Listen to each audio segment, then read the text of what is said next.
This is Good Morning Indiana, working for you. Time now is 4:27 here on your Memorial Day Monday. Thanks for joining us. I'm Meredith Barrick. And I'm Nicole Griffin. The 103rd running of the Indy 500 is now in the books, and we have a new champion. Yeah, Simon Pagenaud taking that win, but it wasn't, of course, without a little drama and a lot of competition.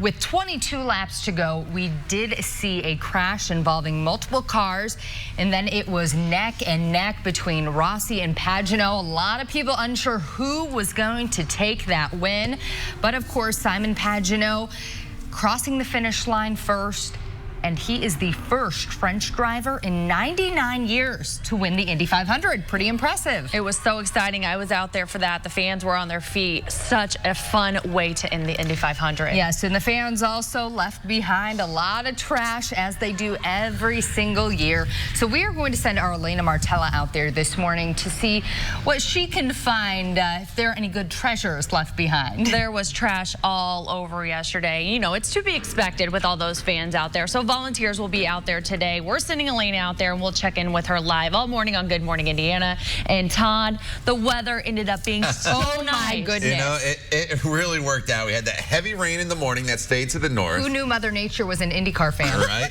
And then we had the heavy rain to the south, and we had that one priest on, and we had the priest that passed away, and he's like, Father Glenn. He was watching over us, right? Yes, that's what he said. He said, Father Glenn will make sure it was amazing doesn't rain. because to the north and south, they had over an inch of rain yesterday, and we just totally lucked out right there at the Speedway. And today's a decent day for a Memorial Day as well. It's going to be a warm one. Radar is nice and quiet this morning. Temperatures not all that bad. We're in the 60s here all across the area. We're on our way up to a high of 84 degrees today for your high temperature. I do need you to be on the lookout, though, especially in northern locations this afternoon.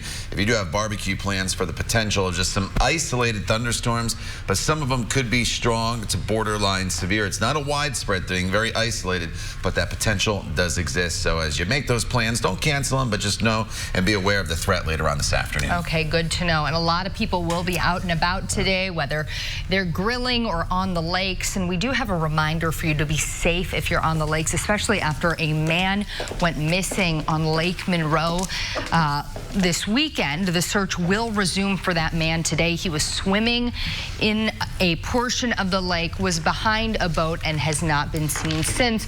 So that search will resume later today.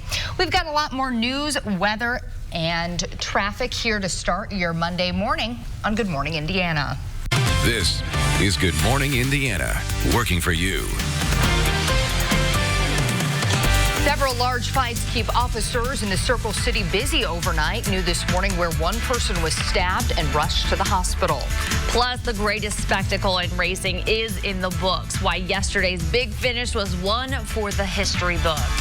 And cable concern and confusion. The homeowner so frustrated she called RTV6 for help. We get to work looking for a solution. It's 4:30 on your Memorial Day Monday. Thanks for joining us. I'm Meredith Barrick. And I'm Nicole Griffin. Meteorologist Todd Klassen joining us. And Todd, we were just touching on this a little bit, but I think everyone was so worried yesterday about the rain, and it was so nice. You know, nice in Indianapolis. Right. Yes. You know, at the track. Other places saw some heavy rain at different times throughout the day. Which is kind of the only place that matters on Indianapolis 500 Sunday. So true. I get that, but you know, this forecast is basically hasn't changed from last week to this week. There's a daily chance of storms almost every single day. With that said, some of you go throughout the day completely dry, and some of you get a few downpours. Now this morning we are nice and quiet all across the area. We are not dealing with any rain anywhere. We have what we'll call partly cloudy skies. These are just the high thin clouds. I could still see the moon. I could still see the stars on my way into work this morning. And once the sun comes up, we'll burn a lot of this off, and we'll just again call it partly cloudy. But if you've been with us here throughout the course of the past week, we've been dealing with a lot of just these clusters of storms that make their way through from time to time. And later on this afternoon, we are expecting a few isolated storms to sneak in here, especially in northern locations. So temperatures this morning range from 58, nice and comfortable in Peru, to 64 in Bedford. 65 is the current temperature in Indianapolis and Richmond at 63 degrees. So as we work our way throughout not only today, but the next few days, you'll notice that there will be the daily chance of rain with the exception of tomorrow. Tomorrow has the potential to be pretty dry. dry, but still a very summer-like pattern with temperatures that will be in the 80s and in the 70s. The one thing, though, is the temperatures overnight will be fairly comfortable in the 50s and 60s. It's 4:32. Let's get a first look at traffic on this Memorial Day morning. All right, Todd, let's take a live look outside right now. This is I-70 at Sherman Drive, and you can see at this hour, those roads are empty. I imagine many people are not heading into work since it is a holiday. We're also taking another turn right now. This is I-70 east of Airport Ramps. You can see the roads there are dry and pretty smooth for your morning commute. Breaking overnight, one person is recovering after being stabbed at a northeast side bar. Police say they were cleaning up a crash near 34th and Arlington when a fight started at the Point. The fight led to the victim being stabbed. He was taken to the hospital with minor injuries. We are told a large crowd inside the bar hindered police from responding how they needed to. No information about a suspect or a motive has been released, but officers say they did find drugs while also on scene. And in Broad Ripple, a large fight shut down parts of Broad Ripple Avenue and prompted a large police presence. Police at the scene tell us so many officers were called out around midnight because of the large crowds that were in the area. We know there were several fights and a couple of arrests. This morning, we're learning to learn more specific details about what happened. The greatest spectacle in racing living up to its name on Sunday. Whether you were at the Speedway or just watching from home, you got a real treat. A crash involving multiple cars bringing things to a halt with just 20 laps to go. The red flag restart would set up a shootout between 2016 champ Alexander Rossi and pole sitter Simon Pagenaud.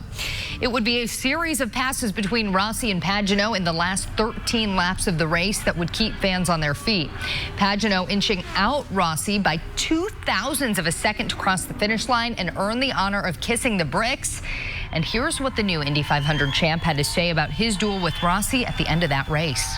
When he went by, I was like, it's gonna be, what is this? What is this? It's not good. But when he passed me in turn one, I stayed close and I was like, we're good here. We are really good. 4 laps to go, that's perfect timing. And I thought, well, let's just reset. Let's make sure Sato doesn't get by me. Let's get the draft and time it. So I get him with two laps to go. And I did just that. Honestly, it went perfectly according to plan, even though it was pure instinct driving.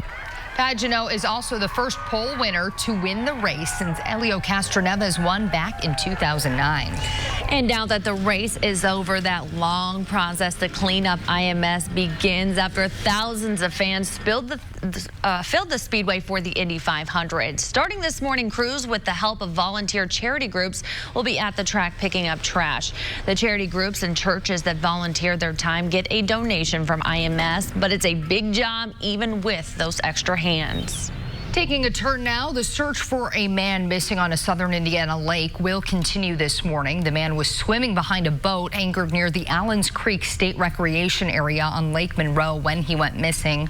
Callers told conservation officers they noticed the man went under around 3:30 yesterday afternoon. Scuba teams and crews using sonar equipment will continue their search when the sun rises. We will be sure to pass along any information as soon as we learn it. Search and rescuers in Indianapolis will also continue their efforts to find a missing man in the Wide River on the west side of town. According to IFD, a couple was in the process of taking a selfie when they noticed a capsized canoe floating behind them in the frame. When they turned around, they saw a man struggling in the fast-moving water who eventually was swept under by the current. First responders have recovered the man's canoe and life jackets just south of the dam, but still no sign of that victim. He has been identified, but the fire department is not releasing his name until they notify his family. Lawrence police are investigating what could be the city's second homicide of the year. Police were called just after 11:15 Saturday night to a home on Harrison Drive. That's near Franklin Road and Pendleton Pike. Police say a man had been shot in the abdomen. He was rushed to Eskenazi, but police say he did not survive. Neighbors told police they heard gunshots and then a vehicle leaving the area. But right now, police do not have a description of the vehicle or the suspect. RTV6 is getting answers for a Greenwood homeowner who's fed up with a cable line that runs through her yard. Stephanie Coe says the orange cable snakes through her yard and extends hundreds of feet connecting to another neighborhood.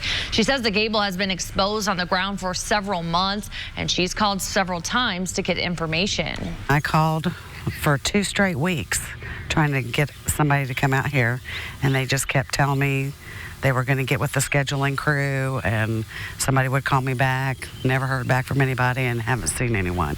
After RTV6 reached out to Comcast about the situation, the company sent a crew to the house. A spokesperson says the cable is a temporary line related to an infrastructure improvement project.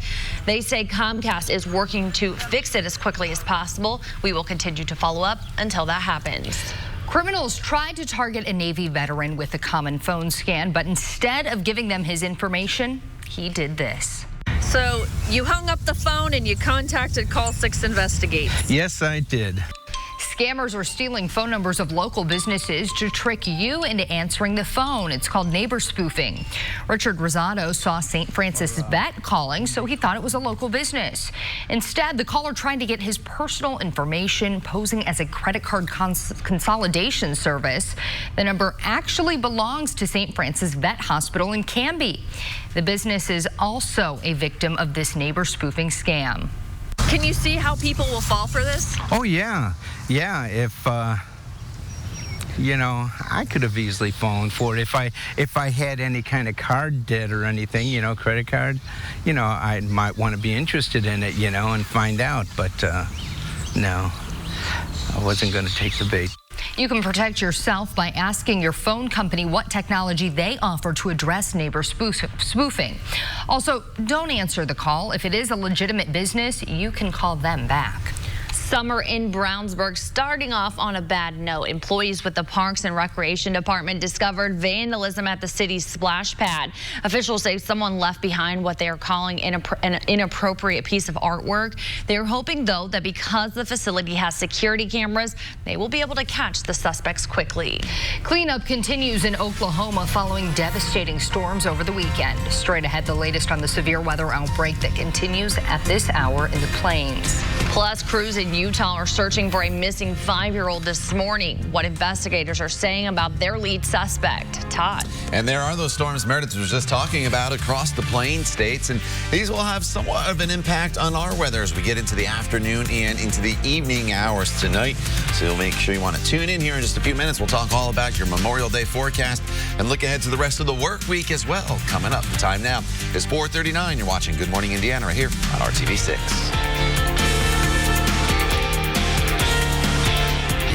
Book now at choicehotels.com. Another racehorse was euthanized after getting injured at Santa Anita Park in California. The park says the horse, named Cochise, suffered a leg injury during his 6th race on Saturday. He's the 26th horse to be euthanized at the park since December. It's an unusually high number of horse deaths for a race season at the park. It has sparked controversy and criticism from advocates for animals, and it's led to a re-examination of the sport in the state. Utah police are still searching for a 5-year-old girl who disappeared from her family home over the weekend. Elizabeth Shelley was last seen by her mom at 2 a.m. Saturday. Police are calling the girl's uncle, 21-year-old Alex Whipple, the primary suspect. He was arrested for a probation violation and is being held on $25,000 bond. Elizabeth was not with him when he was arrested. Whipple isn't cooperating with investigators. A police captain told CNN the case is, quote, not going to end well. The FBI is also working this case. Volunteers who helped find missing hiker Amanda Eller will be celebrated this afternoon in Maui. Eller spent more than 2 weeks lost in a thick Hawaiian forest. She survived on berries, fruit, and river water. A rescue team and a helicopter spotted her Friday, sunburned and smiling. The 35-year-old yoga instructor was just discharged from the hospital where she was treated for a broken leg and skin infection. Eller, who lost 15 pounds during her time in the forest, said she had to choose between life and death, and she says, quote, I chose life. Amazing. Well, at least 177 twisters have hit Oklahoma in the past week, including a powerful EF3 that touched down in El Reno over the weekend. As ABC's Kenneth Moten says, officials say this cyclone killed at least 2 people, bringing the death toll from the storms to 6. 4 minutes of terror in Oklahoma. Bodies everywhere, people everywhere, don't know dead or alive. An EF3 tornado tearing through El Reno, a small town just outside of Oklahoma City. My ex-wife called and said that the tornado just took her house out and that the kids were still inside. 145-mile-per-hour winds annihilated everything in their path. The second floor of this hotel sheared off, and a nearby trailer park decimated. Yeah, we heard screaming and stuff, children and adults both. You could hear them, but we couldn't get to them. There's no way for us to get out, so our neighbor had to punch a hole in the wall for us to get out. This boy was trapped in the rubble after his home was flipped by the powerful winds. I was in a chair at the time, and I fell back in it, and when we got up, the whole house was overturned. In the aftermath, at least 2 dead and dozens of others injured. Witnesses described the scene as rescuers combed through piles of debris in search of survivors. A lot of destruction, a lot of chaos. I saw a lot of death. Officials say people in the path of the powerful twister didn't have time to take cover. The warning issued just minutes before the tornado touched down. It looked to be just like a regular Oklahoma thunderstorm, and all of a sudden it hit, and next thing you know, they were talking about debris in the air. The entire state of Oklahoma is now in a state of emergency as another storm threatens to bring more tornadoes and destructive winds. Kenneth Moten, ABC News, New York. All right, the time now is 4:45, and we do have the threat of severe weather here in central Indiana as we get into the afternoon and evening hours. It's all going to be set up by some holiday heat that's going to be around. It's a slight risk for most of us, enhanced risk as you get further to the north, which I'll show you later on this afternoon. And all the storms are either this afternoon or into the early evening hours. It is all quiet here this morning, and nobody's heading off to school, and many of you probably not heading off to work. So if you're joining us here this morning, first of all, thank you. And as we go throughout the morning, maybe you're heading off for a walk, and you are going to be just fine. Some high thin clouds out there. No threat of any rainfall here during the morning hours today. That is the good news, but you do notice these clusters of storms off to our west, and that's just what we've been dealing with. We had the cluster of rain that went through yesterday morning with some severe weather north of Indianapolis, where we had all those warnings that were issued, and then yesterday evening we had some heavy rain to the south. We didn't get any in Indianapolis, and it's just these waves of rain that'll keep coming at us in the coming days, which is not good news for the farmers here across central Indiana with these fields very, very wet. They haven't been able to get in there to spray the weeds and obviously plant. So we need some extended dry time here, and hopefully we get it for some of you, at least in spots. So here's how TrueCast plays out. This morning, partly cloudy skies as we work our way into the afternoon hours. We're dealing with hazy sunshine. We're still dry for the noon hour. And as we transition into the late afternoon, early evening hours, you notice these isolated storms that'll start to flare up. It's not going to be a big cluster of storms heading our way today. It's more of just these individual isolated storms that'll be moving through. The coverage isn't all that great. That's why if you do have barbecues, you're heading to the lake today, you should know that there is the threat of some storms. Hopefully it doesn't hit you. You get pretty unlucky if it does, but the possibility is there. So obviously you need to go inside or get off the lake if one of these storms starts to approach. And here at 8:30, we're still dealing with some storms isolated across the area, but the later we go in the day, the further the threat shifts up to the north. So it's a marginal risk, Terre Haute to Bloomington, slight risk for Indianapolis, then enhanced risk for Lafayette over into the Muncie area. Now temperatures this morning, they are pretty comfortable, not bad at all with partly cloudy skies. We are currently sitting in the 50s and 60s wherever you go. 63 is the current temperature right now in Bloomington, 59 in Crawfordsville, 58 is the current temperature in Peru, and the warmer air is definitely taking over here as we start to get into this very summer-like feel. So on this Memorial Day, temperatures will eventually climb into the low 70s already by 10 a.m. with our high temperature getting up to 84 degrees as those storms start to build in across the area. So if you're heading to any parade or again barbecue, you're certainly going to need the sunscreen through the first portion of the day today, and just know there's a storm threat later on this afternoon. Tomorrow, 87, very warm, and then we get into cooler weather as we get into Wednesday, Thursday, and Friday, and by cooler, we're returning to more average weather with our high temperature. It should be right around 76 degrees this time of year. That's where we'll be on Thursday and Friday. Todd, thank you. We are taking a live look right now at I-465 at Ditch Road. Just a few cars out there on this Monday morning. You can anticipate there won't be much traffic until later this afternoon. And now here is a look at I-74 at Post Road. Once again, not too many cars out there for your Monday morning. We'll keep you updated should any incidents occur.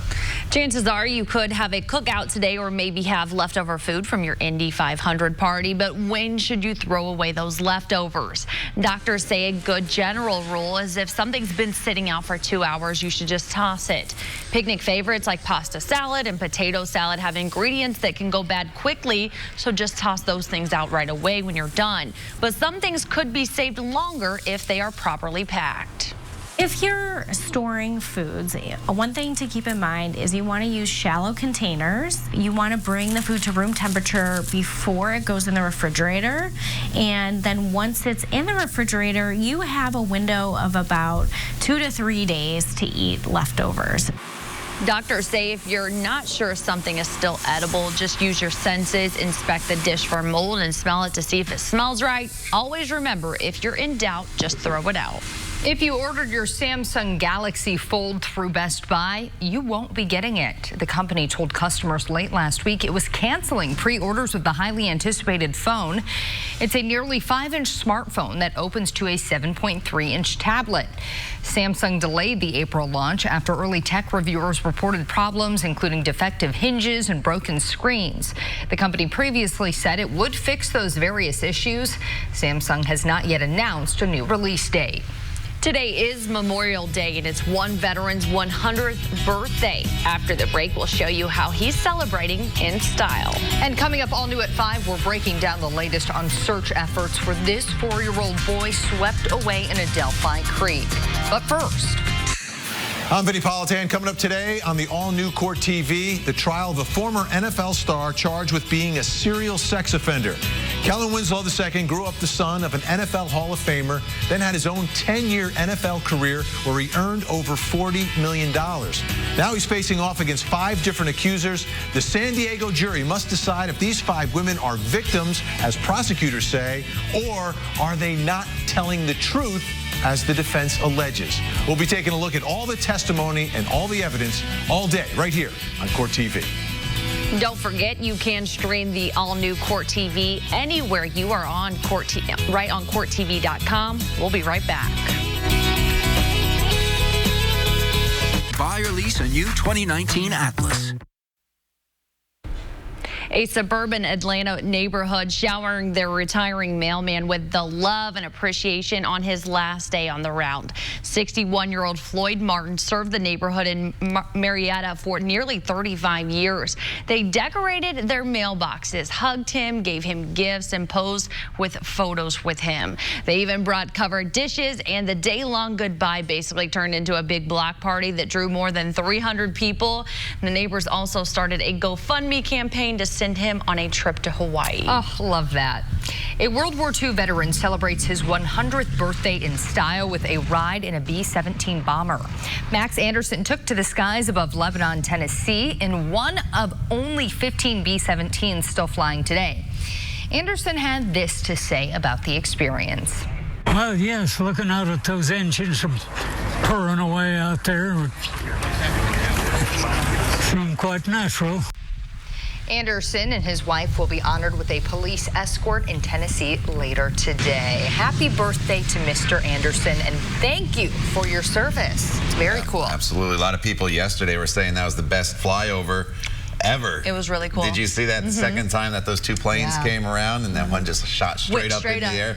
That's unbelievable. Yeah, that was really cool. Unbelievable. All right. like your demonstration. Yeah, it just kept going and going and going. You're like, hit the clouds, wait basically. a minute, where's it gonna go? Back? All right, outside right now, temperatures are in the 50s and 60s here across the area. It's a nice warm Memorial Day for us, very summer-like. The unofficial start is summer here today. 84 in Indy, 85 in Columbus today. Just slightly cooler to the north. To the north, you have a little better storm chance as we get into the afternoon and evening hours, with also a little better severe chance as well. We'll talk more about that in the next half hour of Good Morning Indiana. The time now, 4:57. Stay with us. We'll be right back.